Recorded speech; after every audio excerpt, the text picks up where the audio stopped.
In the beginning, it's important to have a high rate of reinforcement or a high frequency.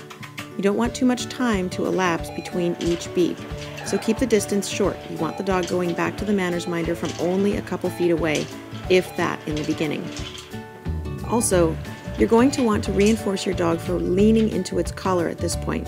So notice that I'm pulling Juno away and I'm letting her lean toward the manners minder. She's leaning into her collar a little bit.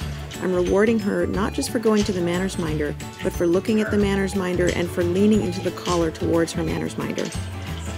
Notice also that I'm not making direct eye contact with my dog. I'm looking at the manners minder, encouraging my dog to also look at the manners minder. I'm looking at my dog out of the corner of my eye, and that will help encourage my dog to look at me out of the corner of her eye. I'm going to make sure that I repeat this with the dog on my left as well as on my right, so that she gets accustomed to doing this from both sides of my body.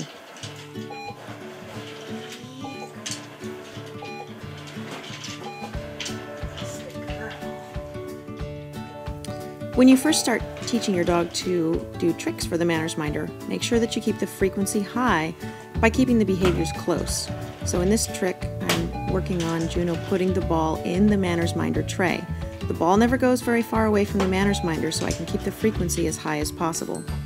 By varying the timing of my reward, I can shape her to lift the ball a little bit higher and a little bit higher and a little bit higher, and then I can work on shaping her to actually put it in the tray as I beep the button.